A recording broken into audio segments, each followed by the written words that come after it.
All right, guys, what's going on? This is Matt, and that's Dan and Opie over there. You've seen us all before doing various things. We are back for another season of Game of Thrones. This is our live Game of Thrones after show. We've done it for the last... How long have we done this? We've done it for like 3 years? We've done it for like the last 3 seasons, I think. 3 or 4. Yeah, 3 or 4, which is always really fun. Before we did it over on YouTube, but now that we have a consistent Twitch thing, we're over here on Twitch talking about it. We've been doing it since the Red Wedding. Didn't we watch that together? Did we? I'm not telling. Thanks for that. So we didn't get to start last week because Dan decided to not be in town.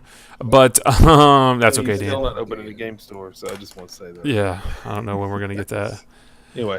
But so what we're going to do tonight is we are going to talk about episode 1 from last week and episode 2 from earlier tonight, and then we'll be on track from there. So we're going to do it a little bit differently. We used to kind of do a play-by-play of each episode and kind of talk about things, but there's so many different things happening. Instead of going, and especially since we have to cover 2 episodes tonight, we're just going to talk about the different story points, the different things that each main story point. So, what Jon Snow's doing, what Dany's doing, what Arya's doing, all that kind of stuff. These are in no certain order, so no event, I think, is more important than another event. Everything's coming to a head, and, we'll I don't know. We'll see what happens. But, so the cool thing is, so Dan was out of town last week. Opie and I watched episode 1 together. But what we haven't done is I haven't talked to Dan at all about what he thought about the season 7 premiere.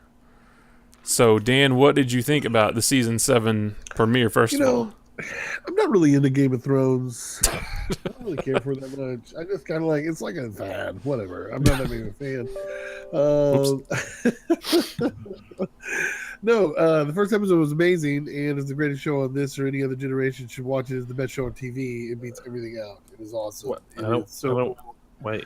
And it starts out huge with Arya killing all the Freys. Yes. Every Frey that exists. Yes. Yeah, she kills everybody. She brings the whole family together for a nice little drink, doing a little Jim Jones. Little Jonestown. There you go. Jim Jones, Jonestown, and just takes the whole family out. Now, which was super awesome. I really loved that. And that was a great opening. Even her statement at the end of it is like, "You tell them winter came to the House of Frey." The North remembers. And just like you're just like, dang! And she did like a mic drop and just walks out the door smiling. You're like, okay, she's awesome. And then it ended with Daenerys finally getting on shore, which was totally cool. And it's about time she finally landed. It only took 7 seasons for her to get here, and 6 or 7 books for her to make it that far. But she is finally here, and she's at Dragonstone where she should be. So yes, I was super pumped. And then everything in between. We can go through that, but yeah. So I thought it was a good premiere. I'm always kind of lukewarm on Game of Thrones after it ends and after we've been away from it for a few months, because I've got to kind of get back into it. I've never gone back and rewatched the season or anything like that, and but that season 7 premiere last week got me just pumped.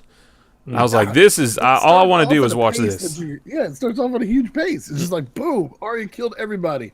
Go right. Well, so that's the thing about this season is, I think because of the episode costs or whatever, it's like $100 million an episode, and I don't know if that's why they decided that this season only needed to be 8 episodes or 7 episodes or however many it is. They're getting close to the end of the story. I mean, they have to. I mean, they stretched it to 7 episodes per season to be able to do it. They think they could probably be done with 6 episodes per season.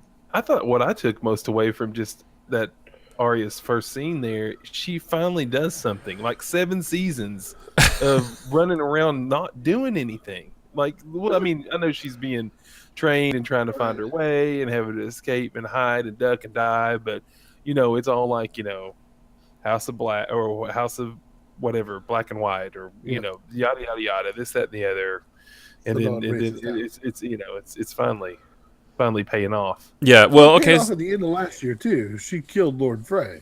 Well, that's true. And now she killed everybody else. She's killed multiple people. I mean, she's killed a lot of people. She did it while she was with the mountain. She did it while by herself. She accidentally had to kill somebody, or the first time she had to kill somebody. She's been vindictive the whole time. So I mean, but yes, her storyline's a little bit slower than everybody else's. But Well, so let's keep people for the fun of it. She's number one. Well, so let's keep going with Arya. So she had that awesome opening scene where she killed all the rest of the Freys by poison. And Opie called it before I did. He was like, "Oh, wait a sec," because I thought it was a flashback. Like I thought they were going to flash back to maybe an hour before she killed Walder Frey. Like maybe she was going to show her getting ready for it. But Opie called it. He was like, "Oh, that's Arya. That's Arya." Right when they started walking out with the pictures of Kool-Aid, I was like, okay, this is straight up. They're going to see the great creator in the sky. I wasn't 100% sure until she said, "I brought all the phrase together that means something," and that's just not Walter Frey's. It only took the Kool-Aid coming out and then her stopping the girl like, "You don't get to taste any of mine. Yeah, like, you're not afraid. You're not gonna tell them the North remembers and winter has come and all that." So continuing on with her, so she is on a mission, or she was until this episode. She is on a mission to get to King's Landing to kill Cersei, and she runs into Ed Sheeran and his band in the woods. I think Ed Sheeran just wanted to be in an episode. He's like, "I love this show so much, just put me in it." He called his manager. Yeah, he called his manager and said, "Get me on this show. I don't care what it is, but make sure that I'm singing because I got a new album out." There are famous people who have been in Walking Dead as zombies. There are famous people who have been in Star Wars as stormtroopers and things like that. Just, it's Ed Sheeran doing the same thing. It's a really pop culture show. Put him in it. He wants to be in it. It's like, yeah, okay. He's a lowly little Lannister soldier. That's all. Yeah, but she was like, "What?" He's the voice of an angel. He says, they ask her what she's doing. She says she's going to go kill Cersei, and they all laugh. "Ha, that's funny. You're going to kill the queen." But I don't think that scene's about that. That's not what the scene's about. The scene is more about her finding that on the Lannister side, there are people that are just like the people on her side. That they're just normal people. They're not all bad. They want to get home. They're young. They're kids, and they're stuck in the middle of a war. They don't even know why they're fighting. And so she kind of sees on another side where it's like where she's had this hatred burning in her that all Lannisters are evil. She sees a whole other group of people that are like her. And she tells them, "I'm going to go kill Cersei." That's funny. They all laugh about it or whatever, but they all treat her very kindly and everything. And she kind of takes it aback a little bit, like, okay, well, there's good people on both sides. It's not just one side that's good.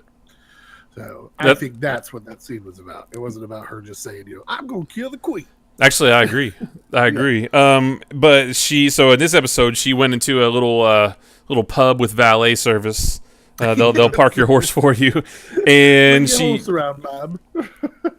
ran into one of the guys that I don't remember his name. What did she call him? Like Pie Face or Pig Latin or whatever. Big Pie, yeah. It's what's his name? He's from the Hot Pie. Hot Pie. Yes. Is it his name isn't down here in the bottom of this episode? He's because he's just a small bit. He was in when they were coming from King's Landing to the Wall, she was dressed as a boy, Harry, to go to the Wall. He was one of them that was with her that survived all the way to the point that he was able to be left with these people to work their kitchen. And that was it. Her and Gendry and him had escaped. That's right. Yeah, Gendry, where's he? He's still rowing that boat out in the ocean somewhere. He's lost. He's just out rowing somewhere. I don't know where. It's like I should have turned. True blood heir to the throne is out rowing a boat. Right. Yeah. Actually, that's not. If you go by the Baratheon standards, if you go by Targaryen standards, he has no claim over the other two. That's true. That's the thing. Is like who really had no. You don't really know who has claim. I mean, because sure, I guess you could say the Targaryens came in and took the throne and held it for 300 years. So do they? If you go by lineage, yes, then the Targaryens do have claim, but I mean that could change. The Baratheons actually came from working with the Targaryens 300 years ago and got their own name from that. So that's a whole other story, 300 years old. Right. But who knows? But anyways, I mean, you just have people taking it from people. You don't ever really know. But so Arya, so she, she's on her way to, long story short, she's on her way to King's Landing. She hears about Jon Snow who reclaimed the North, and she turned the horse around and she went north. And that's where we left her. Or no, actually, that's not. She ran into her direwolf, who's super pissed at her. Well, I like the way they put it at the end. It's not pissed. It's just he's doing like Arya would do. Yeah. he needs to run. He's a wolf. He's doing what he was to do. That's what Arya said to her father, and that's why she makes that comment at the end of it. That's not you. You're not going to come with me to the north. You're going to do your thing, just like I'm going to do my thing. Yeah.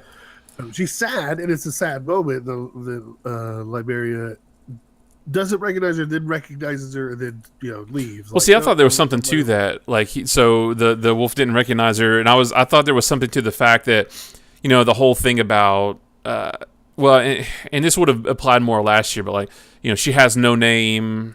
She's a girl. A girl has no name, no face, that kind of thing. And I was like, ooh, the wolf kind of senses that she's not Arya. I thought that for a little bit there too, until they told us how it was going to be. But I mean, I thought that for a second too. It's like, oh, the girl with no name now has no dog that knows nobody. No. That knows you. Lou says, do you think her direwolf will appear again? I don't think so. Yeah. No, I think Liberia is gone. It's like Ghost right now. It's kind of up in the wind. Who knows where he is? I think he's running around behind the wall, killing things and doing stuff. Who knows? Ghost is off being Ghost. Or maybe he's supposedly in these scenes with John, and we just haven't seen it. But they've kind of faded from the dire wolves and their symbolism. Classic Ghost, am I right? But yeah, so the most exciting thing for me about Arya is that she's headed to the north. She's gonna meet up. Well, John's not there. We'll get to that. But Sansa's there. Who knows if she makes it that far? She may run into somebody. She may run into the Hound again, running with the band of the Married Men with No Banners group. The Robin Hood team. Who knows? Well, so let's talk about them for a minute. I actually didn't write them down. So the Hound is with the band. What do they call them? The band without banners. Band without banners. And that was interesting last week when the Hound himself looked in the fire and actually saw something about the White Walkers. So you got to take this with what Bran did. Bran went through the wall in that episode. You only see Bran one time last episode. He goes through the wall. He's marked by the Night's King. The Night's King puts the mark on him, and when he gets marked, then the Night's King can kill you, or it's going to break. Because part of the Night's King is marked on Bran. When he goes through the wall, it kills all the enchants, so the Night's King can't get through the wall. Breaks the spell, basically. Yeah. Breaks his spell that's on the wall, so the Night's King will be able to go through. So you see Bran go through there. Then you go to the Hound, and you get to see him get a little bit more remorseful. Because he's still confused why what's-his-face is still alive. He's been chopped up 30 times.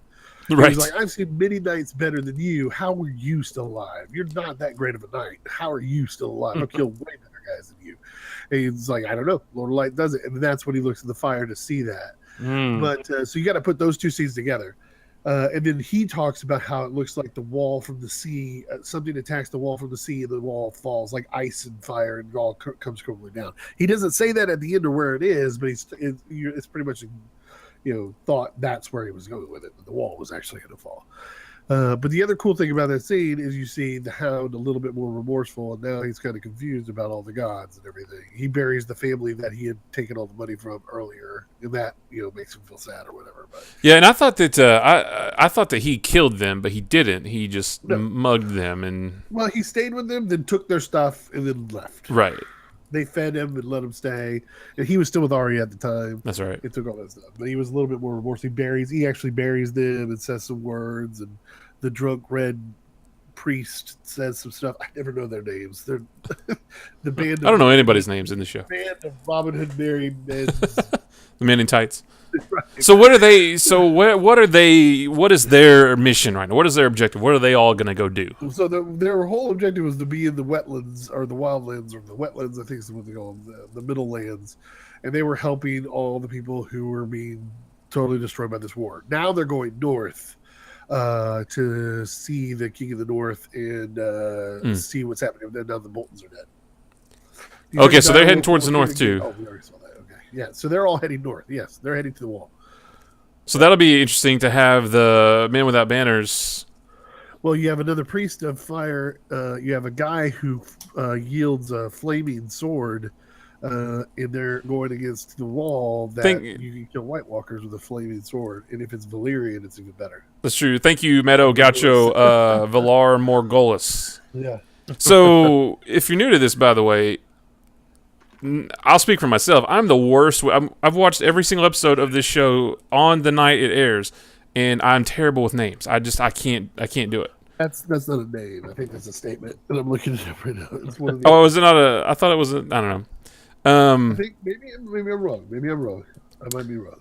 But yeah. So that All men must die is what Valar Morghulis said. Oh, sorry. Well, then, see, I told you I'm terrible with names. I thought that was a character. For all I know, that's the name of the king of the South. That's the king, the Dairy Queen, and the dragon castle. The act of farming father was tough. What do you mean, Lou? The act of the farming father was tough. Oh, you thought it was a tough scene? I'm guessing. But yeah, it's neat. It was neat to see the Hound be remorseful and to start to change. And they even talked about it at after the episode last week, where before he had no qualms about taking the money and doing whatever. He did whatever he had to do to survive. But now he's changing. He's feeling remorseful. He's not maybe not wanting to kill anymore. It'll be cool. It would be good to have the Hound on your side with Dragonglass when the White Walkers come. Yeah. Yeah. Sitting the rest of his daughter. Oh, yeah. Good call. Good call, Lou. Let's see. So, all right. So, who do you want to go with next? So, gosh, there's so many things. We talked about kind of. Well, I wrote down Bran crossing the wall because that was a big plot point, but we didn't get any of that this week. But yeah, I like. And is that a theory about him being touched and crossing the wall and it falling, or is that pretty much a known thing? Kind of like the R plus L equals J was a theory, but a pretty well crafted one that everybody kind of knew. Is this thing with Bran and the wall? Do you think? Another theory. I mean, the wall hasn't fallen yet, so we don't know, and there's no book out, so right. I just didn't know if that was like widely. I guess is it widely accepted by everybody that that's what's going to happen? Yes. That would be cool. What if that's like the season finale? What if the wall falls? What if? I thought that was the season finale anyway. I think that's what it'll end. But who knows? We'll see. Anyways, let's move on. So all right. So Sam. So we mentioned Dragonglass. Darling, Sam's on poop patrol. Poor guy. He's taking out bed pots and poop and soup. Poop and soup. Oh god, that whole scene! I'm just like, oh, they made that crap look so real. I'm just like, yeah. Sick. I kind of thought the montage of him cleaning the bedpans lasted a little long, and now even Opie and I both said, "Okay, we get it, dude. Okay, no, you don't. We get it. He's cleaning poop and he's doing this and that. We understand. You don't have to imagine." Lou, imagine mixing up the bowls. I thought that too when I was watching it because he was so lost in his work. I'm just like, oh man, he's gonna like serve the soup and the bedpans and put the bowls in the rooms. Oh my gosh, Sam's gonna get everybody sick. But yeah, so he's out. Hold on, guys, I'm trying to fix something real quick. The whole thing is, I think it's just there to show Sam is there, but he's nobody, and he really wants to read the books that he wants to read, but he can't get to them. They won't let him see the books because he's nobody. He's a nobody there, and that's what that whole scene's about. Well, he's pulling his dues to make it through, and then so he's just an assistant. He's not a maester yet. He's nobody. He's starting in the mailroom, right? Yep. So he started the poop patrol and putting up books and serving soup. So now he's probably, he's working with the doctor. Which that guy who plays the doctor, I forget his name in the show, but he was awesome in Harry Potter as well. Yeah, that's where he was. He's a professor of the dark arts for one season, and then he also is in, I think, Deathly Hallows Part 2 when they're fighting at the end. But anyways, another great British actor. So yeah, Sam he's helping out though. So he learned about the Dragonglass. Well, he had to sneak and get the books. But just opening a book. But can you guys just? I mean, do you think they just haven't? None of the Maesters have seen what Sam has seen, so they really had no reason to look. Everybody thinks that everybody should be fighting this stuff right away. Nobody but the Night's Watch and John, not even all of the Night's Watch, part of the Night's Watch, John, the Wildlings, and Sam have seen what's happened outside the wall. So nobody believes any kind of crap they're saying at all. They don't believe it. They're like, there's no such thing as a White Walker. All this undead crap, John. We get it, whatever, dude. Okay, we'll go along. Well, it's like John says in tonight's episode. Right. Well, I'm just saying the reason they follow him is because how he battles and how he carries himself. That's why they follow him. So they're going along with it, but none of them know anything about it. And then, like the Maester said when talking to John, we just write the history. We don't get involved. We write it. So whether they go back and study it or not, that's not up to them. They put it away. Oh yeah, they're like the Watchers in Marvel he Comics. has- Exactly. could They say just watch Sam- and write history. So you could say Sam has an ulterior motive. He wants to help. Is that the reason he's down there, or is he truly want to be a maester the rest of his life? No, he went to be. I mean, he makes a good maester. He's really good at it. But no, he went to their Old Town to help John. That's why he's there. Okay. That's the whole point. So him being stuck doing all this crap work, pun intended. This guy. He is actually, he's doing it for John. That's the only reason he's doing it. 'Cause John- Well, and he's done that so far. He found out about the dragon glass. But what you said real quick is funny because John said tonight nobody in this room has seen what I've seen, and if anybody had seen what he's seen, everybody would be on board with trying to take these guys down. That's the problem with everybody getting on board with anything here. They only know what they know. So when the Night Watch kills John, they only know 10,000 years of the wildlings attacking them and killing their families. They don't know any different. They just know the wildlings are bad, and John let them through, and he did something really wrong. Whether there's White Walkers out there or not, he did it wrong. That's why he gets killed. When he has the discussion with them that he has to leave, and they're all like, "No, you can't leave. You're the king." Blah blah blah. He's like, "I have to. You guys don't understand what's coming." Or when Sansa is yelling at him like, "You don't know how Cersei is," and he's like, "Whatever. It's just another person." She's like, "No, she's killed everybody that's come against her. You don't know her like I know her."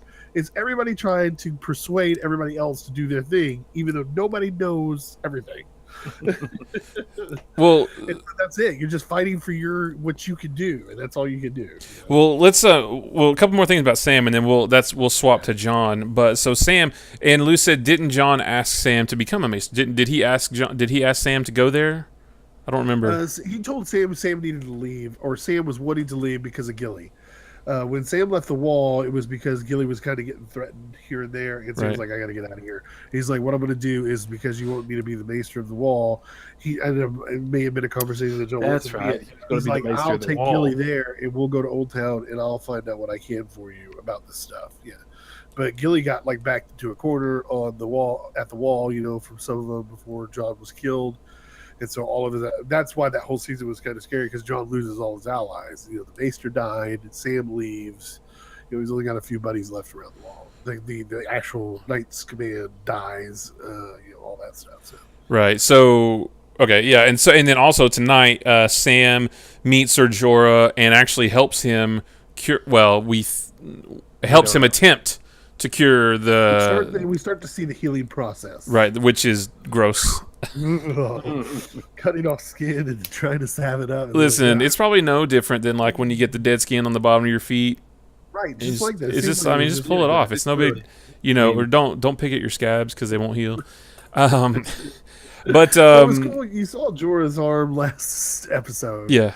And him ask about what's going on, and then you see the healing process this time. But why is Jorah there? Because he needed a place to. Because he's got gray skin. Right. Nobody wants him around. If just like the doctor says in this episode, I'm going to send you to Old Valeria, and you're going to live there with the gray men, with the stone men. And that's why he said, well, I'll give you one more night, and kind of points to the sword. You can end yourself if you want to, but after that, you're being sent off, and you're going to go live in Old Valeria, and you're going to get the full disease. You're going to live for years, but your mind will be gone, and you're going to be crazy and live with the stone men of Old Valeria, and that's it. So that's why he went there probably looking for a cure because the queen said, you can't come back in front of me until you cure your disease. Yeah, that's what J-Dub just said. He went there to find a cure. If anyone has it, it's them. Yes. Okay. And Sam is the only person that seems to want to do anything. All the other maesters are all just jaded and just watch. They're all watchers. Sam's the only doer. He's like, I think I can do this. The doctor's like, no, you can't. You know what the other doctor died of? Well, he does gray skin, blah, blah, blah. It's like nobody wants to take a chance or do anything.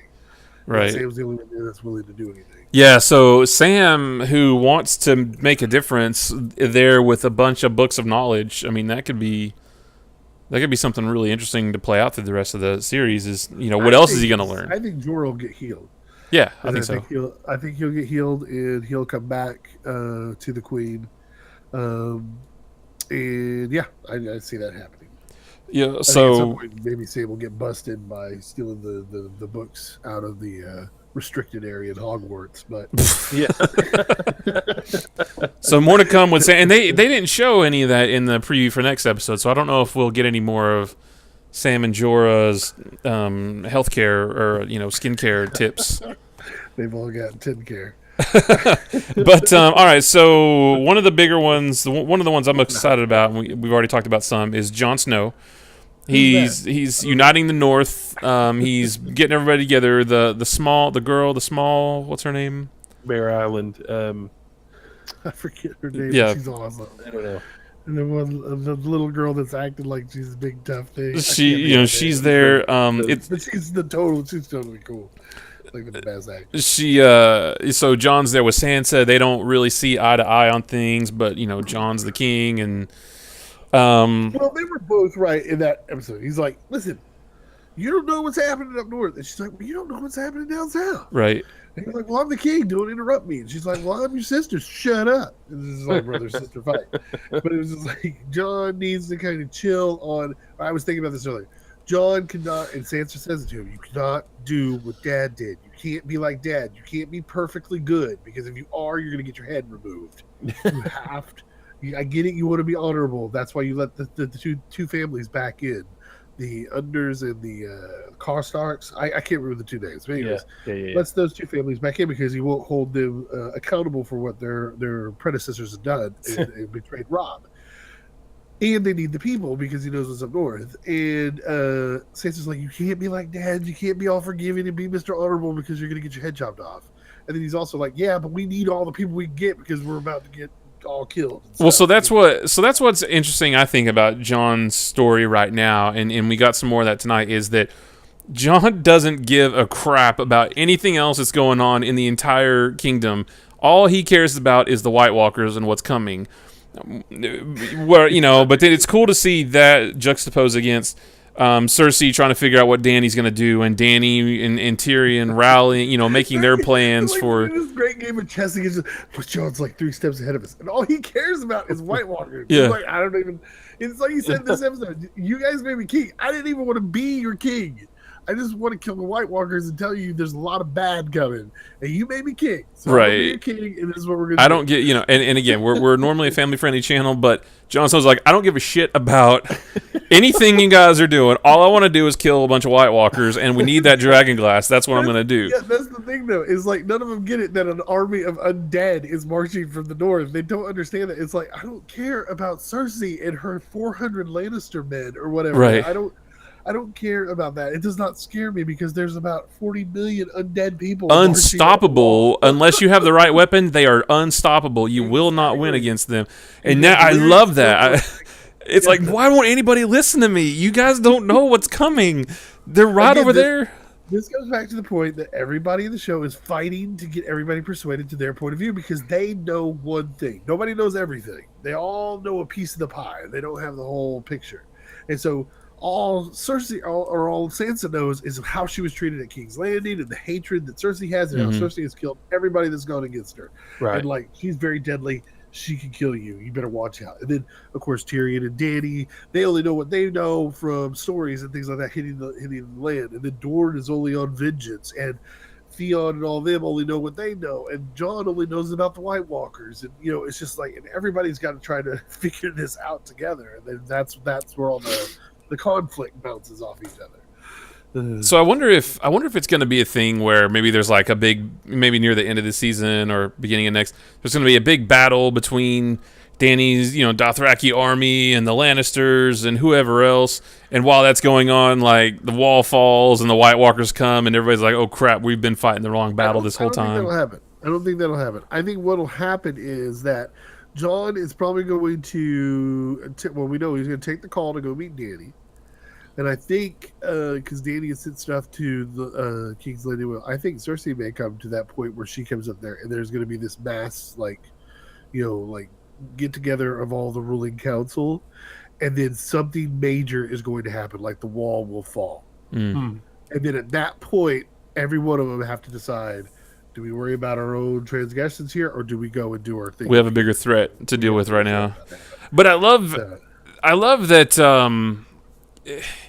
this season so far seems to be a little bit more simple to me, as far as like when Sir Davos was talking about, hey, we've got White Walkers and Dany has dragons, and what breathes fire? You said fire can kill White Walkers. What breathes fire? Dragons. It's like yes, that's what I've been saying. Dany's got dragons. Dragons hurt the White Walkers. Oh yes. Let's go make some weapons out of dragon glass. Like everything's like a little bit more simple, because like we're near the end of it. All the strategies have been set, and now it's just like everything needs to be put in motion. Wait till the episode where Jon is totally justified in yes. about all these White Walkers when like an undead like walks into like a throne room or something. I just want it to happen just so it's like, oh dang, he was right. Well, I want Jon to be at the front of everybody, and everybody seeing the White Walker army ahead of them, and I want him to just turn around and just say, "See," sword drop. He just drops his sword, You guys. So it's interesting. So right. Jon is finally going to go meet Aunt Daenerys. There's one thing I'm going to say before we quit talking about Jon, and that is that because he has left Sansa in charge, and Littlefinger loves that because Littlefinger's trying to date Sansa, and he may think she's still weak or not. I don't know. He's still trying to get his hands on her. And Jon kind of leaves him with a gift of the note check, the choke out move. Yeah. Touch my sister and I'll kill you. Touch my sister, you're going to die. And so we'll see what happens from that. But it'll be interesting to see once he's gone and once Davos is gone. All Sansa has to protect her from Littlefinger is Brienne. And then the trusted bannerman of their house. But even then, the tiniest people in that group is Brienne, Davos, Jon, and Sansa, and now two of them are going away to go talk at Dragonstone. Right. So that kind of leaves a little scary moment there, but we'll see what happens from that. Well, so here's what's interesting about Littlefinger is, especially this far into the series, we know everybody's goal. We know everybody's motivation and what every single person wants to accomplish, except Littlefinger. Like, what is his goal? What is his end game? He loved Catelyn. Right, you have to remember that. He was in love with her, but he wasn't a knight or anybody, and he couldn't have her. And so he's worked his way up by doing the most devious of things and being like Varys and kind of playing the background and backstabbing where backstabbing was needed, things like that, and got his way up there. I think his end goal was just to marry Sansa and be part of the Starks and to be a Lord of the North, if not the Warden of the North, once the new Queen is crowned. Yep. I still don't think he won't switch to Dany's side when the moment is right for him. You don't think? I think somebody said earlier they predicted that Littlefinger would die this season, so it'll be interesting to see if that happens. It's possible. I don't know what he'd get himself killed by messing with Sansa too much. Yeah, he's gonna double cross somebody to he's gonna double cross the wrong person or something like that. I'm not sure. Yep. Let's go on to what happened towards the end of this season. Let's talk about some Euron and some Greyjoy action. This episode too. So. Lou said Littlefinger might reap the benefits of Ramsay laying with Sansa. Maybe. Wait, what do you mean? Like Sansa having a baby? Is that what you mean? She's pregnant. I don't think she's pregnant from from Ramsay. I don't know, Lou. What do you mean? I don't know. Lou speaking in tongues. Lou, what are you talking about? This is your statement. The anger. Might reap the benefits of Ramsay Lane. The anger. Ramsay Lane to Sansa. Oh, yeah. Okay, so it's Sansa being angry because of what happened to her by Ramsay, and he's going to end up being killed by her because she is going to snap with her that she's got built up against not just Ramsay, but also against freaking Joffrey as well. He's been beaten on for her entire life. Well, that's true too. She's got the crap kicked out of her. She's been beat up, raped, torn apart, treated like a dog for a long time. And she's still so kind of strong and or headstrong, and she isn't completely broken like Theon is. So what we're going to talk about in a second, Theon is completely broken from his time as Reek. Sansa's been through not exactly the same thing, but she's been through hell with two different kings or lords or men of stature, what have you, and she still pulls through it. She's got a level head. Well, I don't know if she has a level head, but she's I still. don't think she's just gotten a lot tougher. Yeah, well, exactly. She's really tough. So that speaks to her character, which I think is pretty interesting. So, So speaking of Theon, his sister Euron. Let's go with Euron first. So Euron appears last episode. In episode 1, in front of Cersei, which last time we had heard him, he was going to take his 1,000 ships to go put him in front of Dany and then ask for her marriage. But that didn't happen because Theon and his sister stole the fleet and got to Dany first. So they were the first ones. So what does he do? Euron goes to see Cersei, which kind of ticks Jaime off because Cersei's like, no, he's looking for a queen. And that's like, oh, so you're going to marry Euron for his fleet and stuff. She's playing the whole strategy thing, and then that, of course, that's going to tick Jaime off because he loves his sister. Well, I love when he was talking to Cersei in the throne room. All the things he was saying about, Jaime being with one hand, like it's like he was jabbing at Jaime, He was totally making jabs at him, and that solidified for me that even though Euron is a really bad guy, he's a really good bad guy. Like I like him. I like his character. He's our new Joffrey. He's our new Ramsay. Yeah, I like him. He's our new bad guy. I like him. Yeah. Then you go from there where he's in the throne room talking to him. He's like, I will bring you a gift because she turns him down. Because he turns on everybody he's with, because he even admits it and loves it. But he's like, I'll bring you a gift to prove who I say I am. And that brings us to the end of episode 2, which brings us to the giant battle of the two fleets hit each other in the dark. Out of nowhere. And Euron is a pretty nasty pirate. He knows what he's doing when it comes to fighting. So he kills 2 of the sand snakes, which I was super happy about because they're worthless characters. And the show was totally destroyed. Everything. I was kind of disappointed they wouldn't put up a better fight, but that's just me. That's a very hard scene to watch because it's women being killed in the midst of a very violent battle.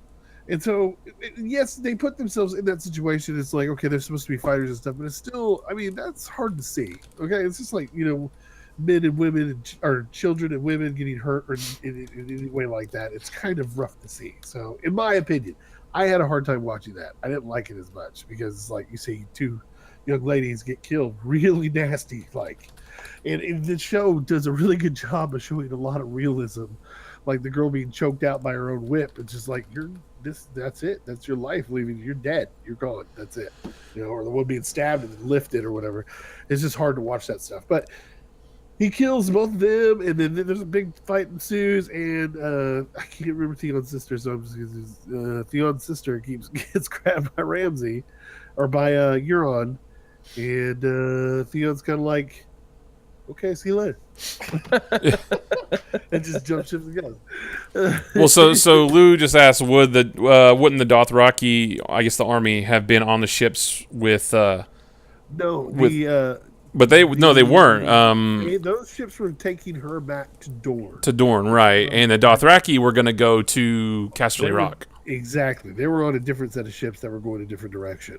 So they were going to, they were heading to Casterly. So I guess that means that Euron didn't destroy their entire fleet. No, only part of it. Okay.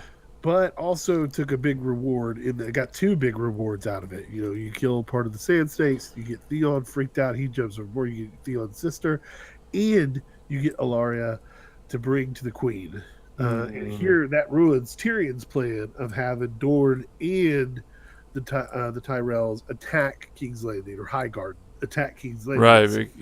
Yep. Now, it may not ruin it because they may still attack anyways, just because it's like you just took the lady who's been leading us or whatever. But I don't know how Dorne works because they've just completely left Dorne pretty much out of the show, which is their choice. And there's a lot of people who've been upset about it, but Dorne's just does Dorne have a bigger presence in the books? Yeah, Dorne's the only the one that's never bent the knee to the Seven. That's true. Yeah, so there's been a long story behind that, but the Dorne people are really strong and tough, and the show makes it look like they're not anything. I mean, there's a whole story behind the guy who watches over Oberyn's brother, the one that gets killed by her, Ilaria. There's a whole story. You get to see chapters from his point of view, and it talks about his weapon and who he comes from and how great of a fighter he is. They killed him off in 2 seconds. Yeah. The big guy, the big bodyguard. Right. Yeah, they killed him. They didn't even care about that story at all. So that all went the way of whatever. So and that's a lot of readers got upset about it. But anyways, so Laria and Theon's sister both get captured by Euron. We don't know. Thanks, Lou. Yara is the sister. So he didn't kill her. Yeah. No, he didn't kill her. So he's going to bring both of them to Cersei, which I guess is good. Right. Here's if you think about the meeting with Dany, which we'll get to in a minute, but you think about here's two of the leaders of the opposition. Here's two of your people who are aligning themselves with Dany. I brought them to you, and took out part of their fleet, part of their army. Yep. It was good. It was an awesome fight. It was really. It was a good way to end They hit the budget on this one with that fight scene. That was really awesome. It was a cool way to end the episode. I like Euron. It's going to be cool. Was he in the preview for next one? Are we going to get to see him? I didn't see him. I didn't think that. The main thing that the preview ended with was Dany sitting on the throne at Dragonstone and Jon entering the throne room. Which will be super awesome. That's gonna be great. Finally, Dany and Jon meeting each other for the first time in 7 years. Which was so great that I loved that when they got to talking about him. And Varys mentions that Jon's now the king of the North, and Tyrion kind of perked up like, "Whoa, okay. Oh, this might work to our advantage now." Right. And starts telling Dany's like, "No, you can trust Jon. Me and Jon are friends. He's a good man, and you need to work with him." And everybody's backing that up. It shows how honorable Jon is as a bastard. That even the people that he's crowned king of the North, that they still fight for him to say, "No, you need to talk to him. He needs to be part of this discussion because he's a really important person." And that was super awesome to see. Yeah, I loved that because I like Daenerys, I like Tyrion, I like Jon, and they're all going to come together. I wish Jon had that on his side to say, "Hey, wait, Daenerys, she's honorable. She's done some things, and sure she's killed some nobles and whatever, but she's not a bad person." Yeah, they've had a little bit of it when Sansa's like, Tyrion was probably the best Lannister and the nicest to me, and he treated me well, so Tyrion out of the group is probably the best one to deal with. So she kind of gave some respect back to Tyrion, saying like, "Okay, if that's the one that you've talked to and you like, he didn't treat me bad when they made me marry him. He never treated me in ill ways. He was always nice to me. He's better than any of the other Lannisters." So that was kind of cool too to see that. But I think I loved that scene where she is. All right, so let's go to now we'll go to Dany. Yeah, and we'll start on the second episode because I want to talk about this scene when Varys is being questioned about his honor to her and how he goes into that whole statement. I'm just like, at the end of that, we were just like the same. We were like, how do you argue what he just? Yeah, you can't. Because he just said it all straight up to you without any problems, and I love that. That's exactly how Varys is in the book. He doesn't. He wants the proper person in place to take care of the kingdom. He doesn't care about who's king, but he wants the people taken care of. That's who he fights for. And that's exactly what he said in this. And that was awesome. I loved that scene. It's like he gave the great. It's like when you go to an interview and they ask you a really weird question, but you give the greatest BS answer that wins you the job. Yes. That was what Varys did. He's like, listen. He didn't give a BS answer. He told me. Well, I know, but I mean, he perked. He he's just spouted out. Here's my answer. Here's my really good answer to your really tough question. He did exactly what who he is. He said, "I have been treated as a slave. I've been, I'm a eunuch because I was sold into slavery. I've been raised in the gutter. I fought my way up to where I am. I don't care about." He even tells her, "I don't care about who's on the throne or whatever. I want the best person to rule because I fight for the people. I don't fight for you." And he tells her that, and that doesn't tell me it's a BS answer. That's just the guy being honest with you. Like, you want honesty? I'll give it to you. I will follow you because I choose to follow you. And that's the best part of that whole thing is he's like, I choose you. So Daenerys, I choose you. And he throws a Pokeball. It showed that he's fought the whole time because he wants the people to be taken care of. It's not about who sits on the throne. He was the best person there. Yeah, and I believe him, and I think Dany did too. Yeah, that's why she said that. She says at the end, she's like, "You lie to me? I'm gonna burn you alive." Yeah. So the cool thing, what I loved is I loved how they ended the first episode. With she walked into that room and she said, "Shall we begin?" And that was like cut to black. I was like, "Oh!" Me and Opie were like, "Oh my God, it's on! It's gonna happen!" And blah blah blah. So yeah, so now we've got this. I mean, I love this. We've got Dany, we've got Tyrion, we've got Varys, and Grandma Tyrell, and we've got Ilaria, and we've got the Greyjoys. And they're talking about joining up with Jon Snow, and like this is like the culmination of everything that I want. It's like, okay, they're all talking about coming together against the Lannisters, which is what I've wanted for years. Yeah. It's and I mean, it looks like it's going to happen. So okay. So let me ask you this: so John's going to meet with Dany. Mm-hmm. When do you think? At what point do you think they will find out about their relation? And how? Nobody knows about that except for, I think it'll be Sam who finds out about their situation in Old Town. I think he'll find out that R plus L equals J. We know who else knows. Bran knows. Oh yeah, Bran knows. Yes, not Littlefinger. Bran. Yes, Bran knows, and Sam will find out. But Bran will probably tell him because Bran's in the wall now, so he's close to Winterfell. Exactly. He's heading to Winterfell. That's what I think. Sansa's already at Winterfell, so you're gonna get all the kids back together, which would be super cool. J-Dub says before or after they get married, and that would be like the Empire Strikes Back, Luke and Leia kiss on crack. You can make fun of that, but the Targaryens, when they started ruling the Seven Kingdoms, they only married brothers and sisters, so they kept the blood pure. The Targaryens, that's how the Targaryens have always lived. So they stopped doing that because of the maesters who followed the gods, the seven gods or whatever, and kind of said, you know what, that's a little incesty. Yeah, I don't do that anymore. Whatever. Well, and plus, it's like, okay, we'll back off a little bit, but they always stayed in the family. So when they found out and they were brothers and sisters, their family tree does not fork. They just high five, like, yeah, we're doing it right. Well, so and John and Dany are aunt and nephew, so. Is it better? Maybe it's a little better. It's a little bit better than brother and sister. It's like right there. Like it's like second cousin to her first. Yeah, it's like, well, we're in the South. That's just how we do. We're at King's Landing in the South. But cool. So what I want to talk about is so in this episode they laid out their strategy that they're going to have the Dothraki army take Casterly Rock, and they're going to have. So help me out. They're going to have the Dorne army. The smart one. All right, I was just going to say that Tyrion is super smart. This is a great strategy. He's going to have the Tyrells and the Dorne fight at King's Landing, and they're not going to siege the city. They're just going to lock it off so that there's no food that enters the city at all. And that's going to starve Cersei out and the Lannisters out because they don't want to. You don't want to send your foreigners to attack your major city because it's going to look really bad, and then all the other bannermen will come to the aid of Cersei. Right. He said it was good. That would prove Cersei's point about Dany has been in the east gathering a foreign army. Yeah, exactly. It's a foreign land army attacking our borders, and then it's like, woo, USA, we fight together. Yeah, and that was so smart because like these whole several years, I've been like, she's just going to take that Dothraki army into King's Landing and kill everybody. And that's what's going to get her the throne, but it's more complicated than that. But then Tyrion turns around. I think it surprised everybody. That's why they were all looking at him like, "Really? He wants to do that?"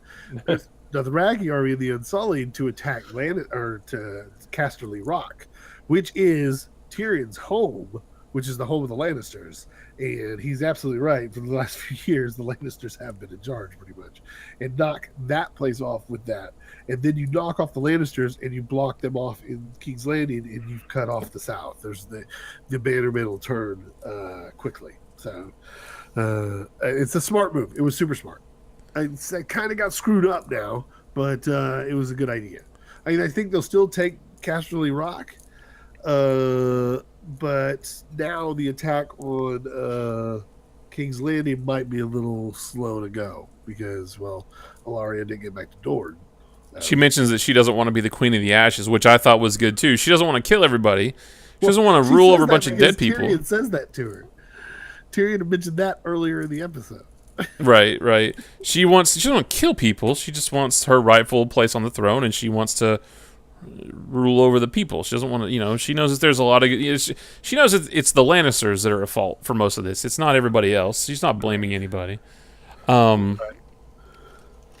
So she just repeated what Tyrion had told her earlier. Right. She was putting Varys to the nails. He said the same thing. He's like, no, you don't want a kingdom of ashes. So I think that's real. I think of everything. he had a sex story with my son. Yeah. Grey Worm got some, or actually, well, I don't Grey know Worm about didn't it. get any. No one, Masandi got some, which She got hers. Game of Thrones turned into softcore porn for about 30 seconds or so. Reminds me of Grey Worm college. took one for the team. So, Reminds you of college. During that scene, Opie was like over there just having flashbacks and just rocking back and forth. But of all of this that we've seen in these 2 episodes, the thing that excites me the most is Daenerys putting her thing in place. She's finally. I've been waiting for her to cross the narrow sea, and when she did it last week, and she's brought everybody together. Most everybody together. You know, she's formed alliances. She's got her army. She's got her dragons. She's gonna meet with Jon next week about all that. It's like she's not had a hard time making alliances. I mean, the Lannisters killed Oberyn, which made Dorne ticked off. Then she kills the Tyrell's lovely daughter and son in a huge ball of fire in the middle of King's Landing. That's true. So the Tyrell's like, no, why would we follow you? So it's like she's not having a hard time finding really good allies in the kingdom. So that's pretty good. It has been awesome watching her over the years build the army. Yes. Because they're, it's not going to be like, where did this army come from? She just happens to have. We have seen her build her army for years, and that is so cool to see. And now she has brought them all over across the narrow sea to Westeros. It'd be nice to see the dragons start burning some crap up. Yeah, to see the dragons. I want to see what they talked about tonight. I want to see the dragons versus the White Walkers. I actually think, I think that'll happen next season. I don't think that'll happen. No, I don't think it's going to happen. I still think we have a lot to go first before that. I but think one of the dragons will end up dead. at Whether it's by least. the Night King or by Cersei with the Trebuchets. One of them, maybe 2 of them will end up, and Drogon will be the only one left after that. But I think you're going to see a downward. Dany's she's on a high point because she has dragons. But I think Cersei may, step up again by dropping one of those. Well, they wouldn't have gone to all the trouble of showing that big spear if they're not going to use it. Exactly, because she's going to have a good defense. And then there's also theory that there could be an ice dragon that might show up. What? Will bring. So and that will kill one of the dragons. So well, what if there's theory? What if the White Walkers turn one of Dany's dead dragons? Because can't they do that? Because didn't they at the beginning of last episode? He has dead horses. Yeah, and the big giant. Don't they have him now? Yeah, they can ride in on the Frostworm. I don't know if it was that giant, but they have giants with them. There's a whole race of giants that lived out beyond the wall. But I mean, it's just common sense. If it dies, he can bring it back to life. Dude, I would love to see a dragon who breathes ice. Something that like the wall actually houses an ice dragon in it, and when it falls, that dragon will be loose on the world. Why do people think that? I don't know. That's just a theory. Okay. That the magical powers that the wall has is because there's an ice dragon that's in there. And dragons are always put to with mysticism and magic. So that part of that power is used to keep the White Walkers out. When the wall falls, the dragon will be released, and then the actual Night King will be able to fly on the back of an ice dragon, even as Dany flies on the back of a fire dragon. Whoa, that would almost get a little bit cheesy. Like they're battling in air and it's not like a joust in the air. It'll be a dragon fight, But he has the ability that the ice dragon, he can ride on. But that's all. It's all again theory crafting. Nobody knows what's going to happen. That would be super sweet. So, what I'm most interested in is next week, Dany and Jon meeting for the first time. Dany talking. So, I'm interested to see Dany saying, "Hey, Jon Snow, I need your army in the north," and Jon saying, "Whatever. I just need all the dragon glasses you're sitting on because there's worse things coming." I think they're going to start their meeting this upcoming episode. I don't think it's going to end. I think more people end up coming to like the summit kind of meeting thing. And then something is going to happen that all eyes turn to something, that's something big, like, what the Hound said, something major falling, whether it's just a castle on the wall or it's the entire wall. So, yeah, that's going to be a huge ending to this. Yeah, Jon's going to be like, listen, we got a lot to talk about. We've got a lot to talk about. You don't even know the stuff that I've seen. I've seen things. You don't even know. I've seen things, and here's what. Yeah. So far, 2 episodes in. How many episodes? 7. It's only 7 this At the season. end of August, yes. Okay. 7 episodes. So, and then I think next season is only going to be that as well, right? Yep, only 7. So we got 14 episodes. That's crazy to think we're only 14. Well, 12 now. We're only 12 episodes away from the series being over. But it's getting to that point. I mean, it's at the time when a lot of stuff's about to start going down, man. And I think next season will definitely be just all finales. Yeah. Every episode will be a finale of somebody's storyline. Just a finale. Everybody's going to die. The world just explodes.